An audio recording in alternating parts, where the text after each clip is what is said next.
जिथे मृत्यू शांत वाटतो, जिथे जळणारी चिता भय नाही तर मुक्तीचं द्वार आहे.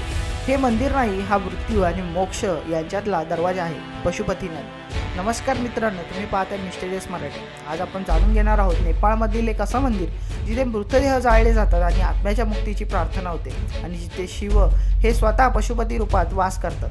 पशुपतीनाथ मंदिराचं खरं रहस्य काय, चला जाणून घेऊ. आता पशुपती म्हणजे सर्व प्राण्यांचा, जीवांचा, आत्म्यांचा स्वामी. इथे शिव सांकरक नाही तर आत्म्यांना मुक्त करणारा ईश्वर आहे. म्हणूनच हे मंदिर जन्मासाठी नाही, यशासाठी नाही, संपत्तीसाठी नाही तर मोक्षासाठी ओळखलं जातं. आता पुराणानुसार कथा अशी आहे की शिव आणि पार्वती एकदा पृथ्वीवरती आले आणि नेपाळच्या जंगलामध्ये हरिणीच्या रूपात राहू लागले. देवाने ओळखलं की शिव पृथ्वीवरती आहे. त्यांनी त्यांना परत आणण्याचा प्रयत्न केला.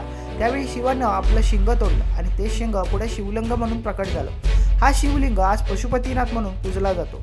आता ऐतिहासिक पुरावे सांगतात की मंदिर हे किमान 2000 वर्षापेक्षा जुने आहे. युनेस्को वर्ल्ड हेरिटेज साईटमध्ये त्याचा नोंद होते आणि प्राचीन लिच्छवी राजवटीतील शिलालेख सुद्धा सापडतात. पशुपतीनाथ मंदिराजवळ काय आहे तर बागामती नदी आणि अंत्यसंस्कार घाट आहे. इथे रोज मृतदेह जाळले जातात, चिता, धूर, मंत्रोच्चार केले जातात, पण वातावरण हे भयावह वाटत नाही, शांत वाटतं. कारण मान्यता अशी आहे की ते मृत्यू आला तर आत्मा मुक्त होतो. म्हणूनच अनेक वृद्ध लोक जाणीवपूर्वक शेवटचा श्वास पशुपतीनाथाजवळ घ्यायला येतात. इथे तुम्हाला काय कोण भेटतात तर नागासाधू, अघोरी, ध्यानस्थ योगी हे लोक स्मशानात राहतात. मृत्यूला मित्र मानतात आणि देह नाही तर आत्म्याला सत्य मानतात. अनेक साधू सांगतात की पशुपतीनाथामध्ये ध्यान केलं की मृत्यूची भीतीही निघून जाते. आता पशुपतीनाथाचं शिवलिंग इतरपेक्षा वेगळं का आहे तर वैशिष्ट्य म्हणजे 4 बाजूंना 4 मुख आहेत. 4 दिशाचं प्रतिनिधित्व ते करतं आणि 5वं मुख हे आकाश म्हणजे अदृश्य.